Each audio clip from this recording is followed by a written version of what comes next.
नमस्कार, बहुत स्वागत है आपका स्वदेश न्यूज में। मैं हूं आपके साथ अंशु शर्मा। 4 बड़ी खबरें आप देख रहे हैं, तो आइए नजर डाल लेते हैं कि आज की 4 बड़ी खबर कौन सी है। पहली बड़ी खबर हम लेंगे जहां पर मशहूर संगीतकार बप्पी लहरी का निधन हो गया है। 69 साल की उम्र में मुंबई में अंतिम सांस ली, फिल्म इंडस्ट्री में शोक की लहर। दूसरी बड़ी खबर हम लेंगे जहां पर यूपी में आज फिर रैली रोड शो का रेला, दिन भर रहेगा चुनावी शोर। अमित शाह, सीएम योगी और अखिलेश यादव भी आज तूफानी प्रचार प्रसार करेंगे। तीसरी बड़ी खबर लेंगे जहां पर मध्य प्रदेश में 2023 चुनाव से पहले दलितों को साधने की कवायद। आज सरकार प्रदेश भर में संत रविदास की जयंती मनाएगी। सीएम शिवराज वर्चुअल इसमें शामिल होंगे। सागर में जनसभा को संबोधित भी करेंगे कमलनाथ। चौथी और अंतिम बड़ी खबर लेंगे जहां पर एमपी में किसानों को बड़ा तोहफा। आज ओलावृष्टि से खराब फसलों का मुआवजा मिलेगा। सीएम शिवराज वर्चुअली राशि का वितरण करेंगे। चलिए, पहली बड़ी खबर हम लेंगे जहां पर नहीं रहे डिस्को किंग। जी हां, बप्पी दा का निधन हो गया है। लता मंगेशकर के जाने के बाद बॉलीवुड इंडस्ट्री को देश के लिए एक और बुरी खबर मिली। लता दी के बाद मशहूर संगीतकार बप्पी लहरी ने भी बीती रात दुनिया को अलविदा कह दिया। मंगलवार रात 11:59 पर 69 वर्ष की उम्र में उनका निधन हो गया। उन्होंने मुंबई के जुहू स्थित क्रिटी केयर हॉस्पिटल में अंतिम सांस ली। बताया जा रहा है कि उन्हें तबीयत खराब होने के बाद मंगलवार को ही भर्ती कराया गया था। दरअसल बप्पी दा पिछले साल कोविड पॉजिटिव हो गए थे। इसके बाद उन्हें मुंबई के ब्रीच कैंडी हॉस्पिटल में एडमिट करवाया गया था, लेकिन वो जिंदगी की जंग हार गए। आपको बता दें कि म्यूजिक इंडस्ट्री में बप्पी लहरी को डिस्को किंग कहा जाता है, जबकि उनका असली नाम लोकेश लाहिड़ी था। बप्पी लहरी म्यूजिक के साथ साथ सोना पहनने के अंदाज को लेकर भी जाने जाते थे। बात करें बप्पी दा के करियर की, तो कोलकाता में 27 नवंबर 1952 को उनका जन्म हुआ था और बप्पी दा ने अपने अलग अंदाज की वजह से फिल्म इंडस्ट्री में अपनी एक अलग पहचान बनाई थी। बप्पी का इंडस्ट्री में 48 साल का करियर रहा था। उन्होंने अपने करियर में तकरीबन 5000 गाने कंपोज किए, जिसमें उन्होंने हिंदी, बंगाली, तमिल, तेलुगु, मलयालम, कन्नड़, गुजराती, मराठी, पंजाबी, उड़िया, भोजपुरी, आसमी भाषाओं के साथ साथ बांग्लादेश में जो फिल्में बनती हैं और अंग्रेजी गानों को भी कंपोज किया है।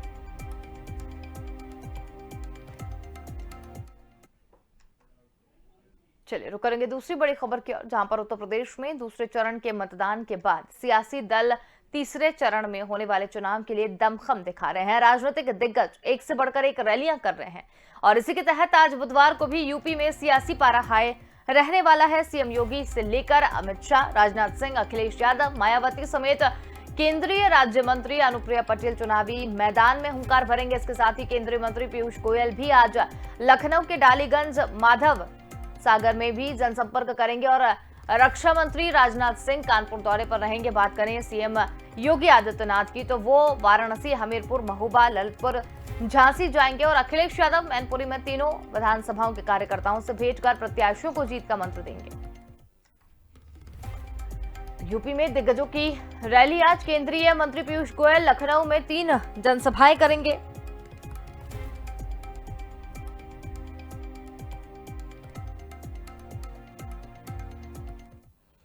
तो ये बड़ी खबर आपको बता रहे हैं, जहां पर आज ताबड़तोड़ दिग्गजों की रैली उत्तर प्रदेश में देखने को मिलेगी, जहां केंद्रीय राज्य मंत्री अनुप्रिया पटेल भी रायबरेली दौरे पर हैं। यूपी में तीसरे चरण का चुनावी शोर देखने को मिल रहा है।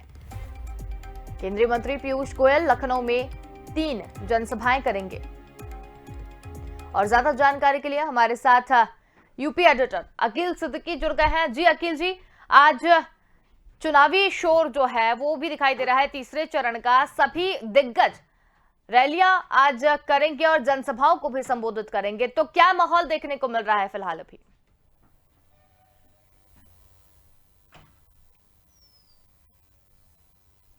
देखिए, कहीं ना कहीं जो तीसरे फेज का चुनाव होना है वो अब बहुत कम समय बचा है।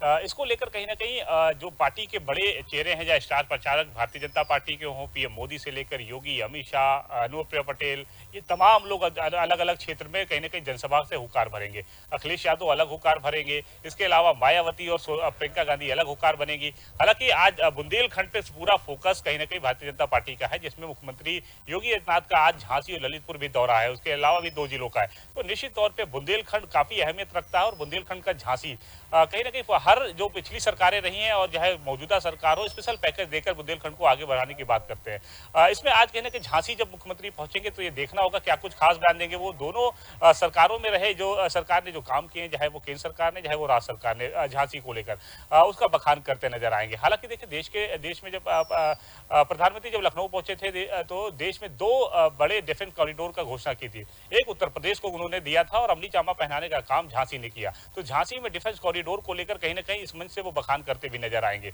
मुख्यमंत्री योगी आदित्यनाथ पूरी तरीके से फोकस भी उनका कहीं ना कहीं बुंदेलखंड है।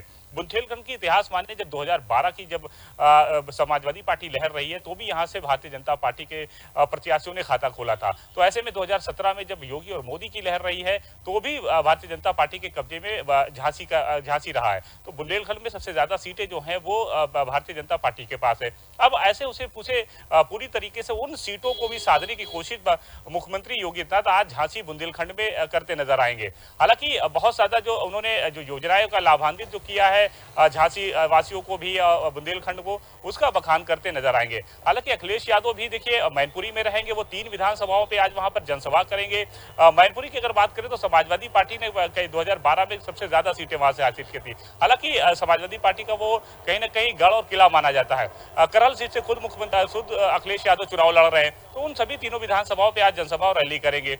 अगर प्रियंका गांधी की बात करें तो प्रियंका गांधी भी उन सभी सीटों को अब साधने की कोशिश कर रही है जहां पर महिला वोट बैंक सबसे ज्यादा है, क्योंकि आज जो वो जनसभाएं करेंगी वो महिला उम्मीदवारों के पक्ष में करेंगी। किसी 40% महिलाओं को उम्मीदवार कांग्रेस पार्टी ने बनाया है। इसके अलावा अगर हम सहयोगी दल की बात करें तो अनुप्रिया पटेल भी आज भारतीय जनता पार्टी के पक्ष में उन सीटों पर कहीं ना कहीं जो वोट है वो मांगती नजर आएंगी, उनके पक्ष में डोर टू डोर कन्विंस करती नजर आएंगी। हालांकि सबसे ज्यादा मुख्य बात ये रही है कि मुख्यमंत्री झांसी पहुंच रहे हैं, बुंदेलखंड, तो वहां वो जनसभाओं को संबोधित करेंगे, डोर टू डोर कन्विंस भी करेंगे, वहां के प्रत्याशियों के पक्ष में वोट भी मांगेंगे। अब देखना होगा कि तमाम जो बड़े दिग्गज नेता हैं वो आज कई जिलों में, यानी बुंदेलखंड से लेकर पश्चिमी यूपी के जो बुंदेलखंड जो कहलाता है वो वहां पर वोट मांगते नजर आएंगे। जी बिल्कुल, यूपी में तीसरे चरण का चुनावी शोर तो देखने को मिल रहा है, लेकिन सभी जो दिग्गज है वो अपने अपने क्षेत्र में एक्टिव हो गए हैं। जनता की अगर बात करें तो 2 चरण का चुनाव हो चुका है। इस मतलब इतना सब होने के बाद में भी किस तरीके का माहौल जो है वो जनता के बीच में देखने को मिल रहा है?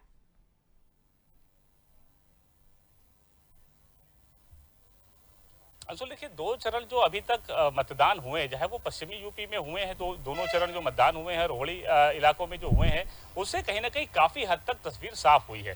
हालांकि देखिए पहले चरण के मतदान होने के बाद सभी पार्टी, चाहे वो प्रधानमंत्री नरेंद्र मोदी हो, मुख्यमंत्री योगी हो या अखिलेश यादव खुद हो, मायावती हो, ये तमाम लोगों ने दूसरे चरण में ताकत झोंकी, इसलिए कि पहले चरण की तस्वीर हद तक साफ हो गई थी कि किसके पक्ष में वहां पर माहौल बनता नजर आ रहा है। हालांकि उत्तर प्रदेश का इतिहास रहा है कि कहीं ना कहीं जब पश्चिमी यूपी में चुनाव होता है तो उसके बाद एक हवा चल जाती है कि कहां पर क्या लहर है। तो इसको लेकर सभी दल जो है, पार्टी के दल के जो लोग हैं, वो उनको काफी हद तक कहीं ना कहीं मैसेज मिल जाता है। इसको लेकर फिर बाकी जो दल है वो अपनी अपनी ताकत उन क्षेत्रों में, यानी दूसरे चरण और तीसरे चरण से लेकर 7वें चरण तक के मतदान में अपनी पूरी ताकत झोंकते नजर आ रहे हैं। हालांकि उसी क्रम में देखिए आज बुंदेलखंड में मुख्यमंत्री योगी आदित्यनाथ के जो दौरा है, झांसी ललितपुर के अलावा 2 जिलों में है, अखिलेश यादव का मैनपुरी में है, मायावती का और सोनिया गांधी की भी जनसभाएं करेंगी, सहयोगी दल जो है अनुप्रिया पटेल वो भी करती नजर आएंगी। तो ये तमाम लोग उस पर ताकत लगा रहे हैं कि कहां कमी अगर फर्स्ट फेज में रह गई है, दूसरे फेज में रहेगी तो अब तीसरे फेज में से पूरा किया जाए। हालांकि भारतीय जनता पार्टी अपने सीटों को वापस पाने के लिए पूरी ताकत झोंक रही है। उसमें देखिए कि चाहे वो प्रधानमंत्री खुद नरेंद्र मोदी हो, मुख्यमंत्री योगी आदित्यनाथ हो या खुद अमित शाह को खुद प्रभारी बनाया गया, तो पूरी कमान उन्होंने अपने हाथ में ले रखी है। तो ऐसे में कहीं ना कहीं पूरी तरीके से भारतीय जनता पार्टी उन सभी सीटों को पुनः वापस पाने के लिए पूरी ताकत झोंक रही है। हालांकि विपक्ष भी कहीं ना कहीं पीछे नहीं है, इनसे उनको भी पता है कि अगर हम सीटें अगर मेहनत नहीं किए और सीटें कमाई तो कहने के हम बहुत ज्यादा पास सरकार के नहीं पहुंच सकते। तो ऐसे में कहीं ना कहीं जो है वो अखिलेश यादव हो, मायावती हो, सोनिया गांधी, प्रियंका गांधी हो, ये तमाम लोग आज तीसरे फेज के जो चुनाव होने हैं उनके जो सीटें हैं, उनके जो प्रत्याशी उनसे वोट मांगते नजर आएंगे और ताबड़तोड़ जनसभाएं करेंगे और डोर टू डोर कन्विंस भी करते नजर आएंगे। बिल्कुल अखिल जी, वाराणसी, हमीरपुर, महोबा, ललितपुर में जाकर भी जनसभाएं जो है वो करने वाले हैं। दिग्गजों की बात करें तो स्टार प्रचारक भी इसमें हैं और दिग्गज भी जाकर पूरी ताकत झोंकते हुए नजर आ रहे हैं। तो क्या लगता है आपको, जिस तरीके से भी जो है वो भी देखने को मिले बीजेपी के लिए, अखिलेश यादव भी कहीं ना कहीं अपनी पैंट जो है वो भरते हुए नजर आ रहे हैं, मायावती भी अपनी जो पैंट है वो भी जमाते हुए नजर आ रही है। तो कई ऐसे मुद्दे रहे हैं, चाहे वो लखीमपुर कांड के बाद मिश्रा का वापस आना हो या हिजाब विवाद हो, बहुत सारे ऐसे मुद्दे रहे हैं जिसमें बीजेपी घिरती हुई कहीं ना कहीं नजर आई है। तो किस तरीके से कवर अप करने की कोशिश इस बार बीजेपी करती हुई नजर आ रही है?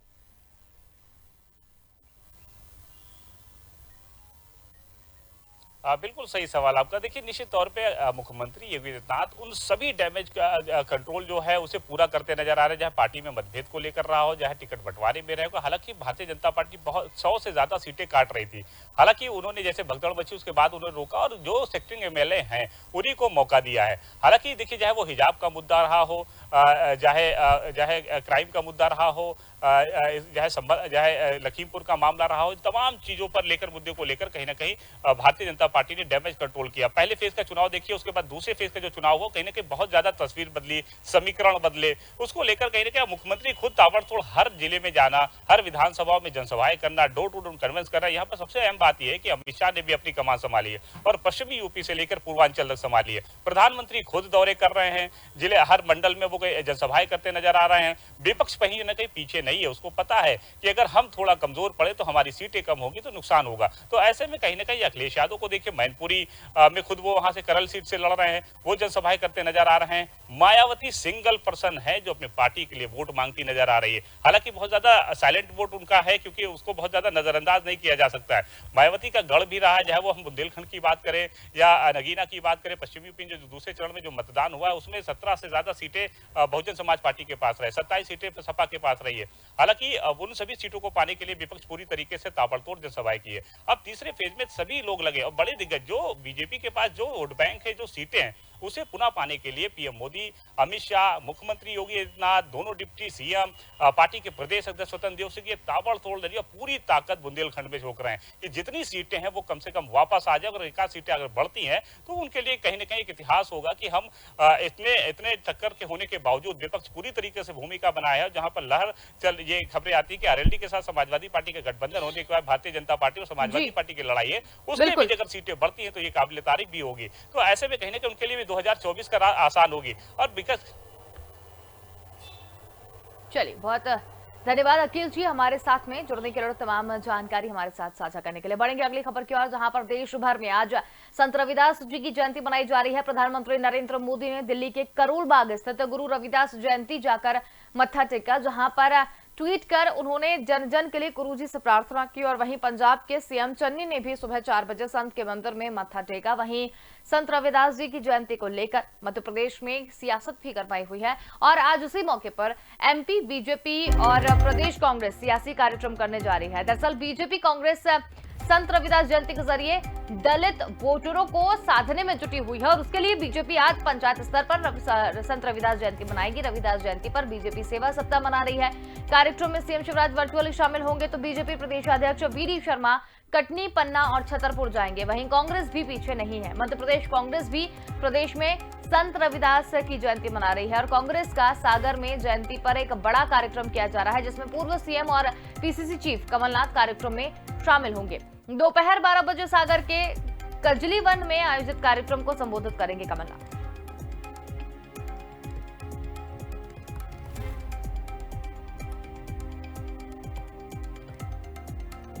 इस वक्त की बड़ी खबर आपको बता रहे हैं।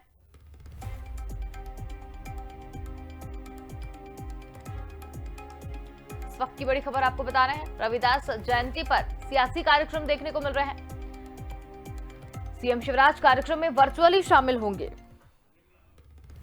और ज्यादा जानकारी के लिए हमारे साथ संवाददाता विवेक राणा जुड़ गए हैं। जी विवेक, संत रविदास जयंती आज है, सभी जगह पर जगह जगह आयोजन जो है वो शुरू किए गए हैं, लेकिन मध्य प्रदेश की अगर बात करें तो यहाँ रविदास जयंती को देखकर एक अलग ही रंग देखने को मिल रहा है, जिसमें बीजेपी और कांग्रेस आमने सामने आ गए हैं और आने वाले चुनाव को लेकर दलितों को साधने में जुटी हुई है।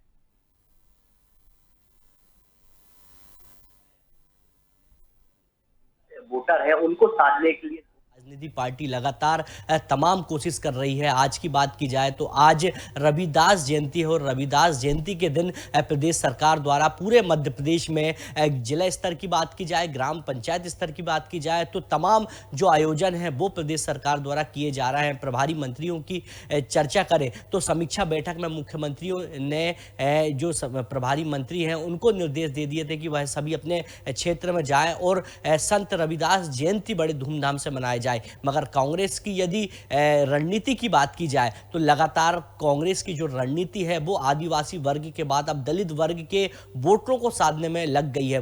बात की जाए पूर्व मुख्यमंत्री कमलनाथ की तो पूर्व मुख्यमंत्री कमलनाथ आज सागर जाएंगे। सागर पे रविदास जयंती के अवसर पर एक बड़ा कार्यक्रम का आयोजन किया गया है, जहां पर कमलनाथ वहां मौजूद रहेंगे, आम लोगों से मिलेंगे, अपना संबोधन भी देंगे। उसके बाद कमलनाथ पीसीसी कार्यालय आएंगे, जहां संत रविदास जयंती का जो कार्यक्रम है उस अवसर पर वहां पर कार्यक्रम में मौजूद रहेंगे। मगर दोनों ही राजनीतिक दल की बात की जाए अंशुल तो दोनों ही राजनीति जो दल है वो दलित वर्ग को साधने में जुट गया है, क्योंकि 2023 की यदि चर्चा करें तो 2023 के विधानसभा चुनाव के लिए दोनों ही पार्टी सबसे पहले आदिवासी वोटरों को साधने की कोशिश की थी, क्योंकि लगातार मध्य प्रदेश में आदिवासी वर्ग को साधने के लिए तमाम कोशिश की जा रही थी। उसके बाद दलित वर्ग पर पूरा फोकस अब दोनों ही राजनीतिक पार्टी ने कर लिया है। मगर मुख्यमंत्री शिवराज सिंह चौहान को कोरोना संक्रमण होने के कारण जो पूरे कार्यक्रम है मुख्यमंत्री के वो सभी वर्चुअल होंगे। और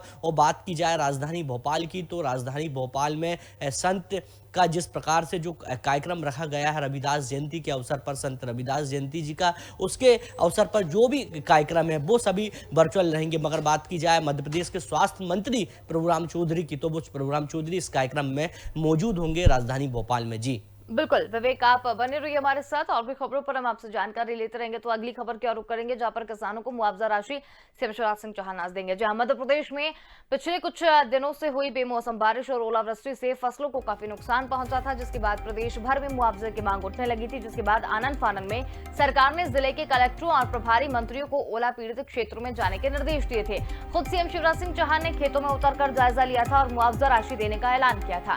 इसके बाद आज सीएम शिवराज सिंह चौहान को राहत राशि देने जा रहे हैं। आपको बता दें कि 50% से ज्यादा नुकसान पर 30,000 रुपए प्रति हेक्टेयर से सहायता राशि देने जा रहे हैं। तो किसानों को सीएम शिवराज सिंह चौहान का तोहफा, सीएम शिवराज सिंह चौहान वर्चुअली ये राशियों का वितरण करेंगे। और लगातार संवाददाता विवेक राणा हमारे साथ बने हुए हैं। जी विवेक, बेमौसम बारिश से खराब हुई जो फसलें थी और ओलावृष्टि के कारण भी जो फसलें खराब हुई थी उसकी मुआवजा राशि आज सीएम शिवराज सिंह चौहान देते हुए नजर आएंगे, क्या कुछ अधिक जानकारी? अंशुल, जो किसान हैं वो लगातार परेशान थे, क्योंकि जिस प्रकार से मध्य प्रदेश में कुछ महीने पहले की बात की जाए तो कुछ महीने पहले जिस प्रकार से ओलावृष्टि हुई थी और बारिश हुई थी, जिसके कारण जो किसान की जो फसल है वो नष्ट हो गई थी। जिसके बाद प्रदेश सरकार ने कुछ दिन पहले भी केंद्र सरकार की जो तमाम जो योजना थी प्रधानमंत्री फसल बीमा योजना, उसके द्वारा जो 2020 और 21 के जो किसान हैं जिनको मुआवजा मिलना था उनको सहायता राशि दी गई थी, एक मुआवजा दिया गया था। उसके बाद बात की जाए आज की तो आज प्रदेश के करीब 25 जिले के करीब 1,70,000 ऐसे किसान हैं जिनको 2,75,000 करोड़ की जो राशि है वो स्वीकृत की जाएगी। मुख्यमंत्री वर्चुअल इस पूरे कार्यक्रम में जुड़ेंगे और जितने भी मध्य प्रदेश के करीब 25 जिले के जो किसान हैं जिनकी जो फसल है जो नष्ट हो गई थी उनको जो सहायता राशि है वो सिंगल क्लिक के माध्यम से मिलती नजर आएगी। क्योंकि बात की जाए सर्वे की तो सर्वे के लिए मुख्यमंत्री शिवराज सिंह चौहान ने तमाम जो जिले के जो कलेक्टर हैं जो अधिकारी हैं उनको पहले ही निर्देश दे दिए थे और सर्वे रिपोर्ट तैयार की गई थी। और सर्वे रिपोर्ट के बाद करीब बात की जाए 4 महीने के बाद जो मध्य प्रदेश के जो किसान हैं अब उनको जो राहत है वो प्रदेश सरकार देती नजर आएगी। पूरी राशि की यदि बात की जाए अंशुल तो करीब 2,75 करोड़ की जो राशि है वो किसानों के खाते में आज जाती नजर आएगी। करीब बात की जाए तो करीब 25 जो जिले हैं मध्य प्रदेश के उनके ऐसे जो किसान हैं उनको जो राहत है वो प्रदेश सरकार देती नजर आएगी। जी बिल्कुल, एमपी किसानों को एक बड़ा तोहफा ये माना जा रहा है। लेकिन अगर विवेक बात की जाए ओलावृष्टि से खराब हुई फसलों की तो कितना नुकसान इस बार मध्य प्रदेश में देखने को मिला था और ये सिंगल क्लिक के माध्यम से जो राशि जाने वाली है मध्य प्रदेश के कितने किसान इसमें लाभान्वित होते हुए नजर आ रहे हैं?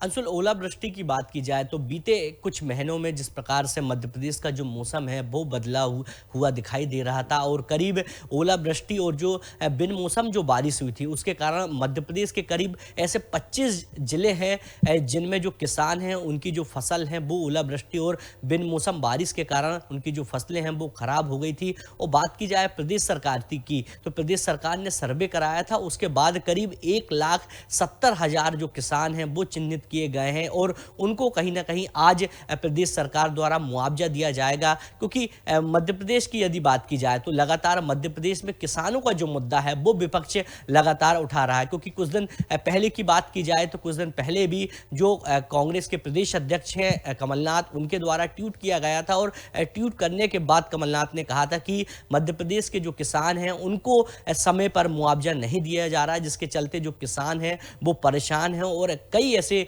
जिले हैं जहां पर जो छोटे किसान हैं वो आत्महत्या करने पर भी उतारू हो चुके हैं। मगर बात की जाए प्रदेश सरकार की तो प्रदेश सरकार एक बार फिर बड़ा तोहफा मध्य प्रदेश के किसानों को देती नजर आएगी। आज मुख्यमंत्री वर्चुअल माध्यम से जुड़ेंगे और करीब 1,70,000 किसानों को आज जो मुआवजा है वो मिलता हुआ नजर आएगा। जी चलिए, बहुत धन्यवाद विवेक, हमारे साथ में जुड़ने के लिए और तमाम जानकारी हमारे साथ साझा करने के लिए।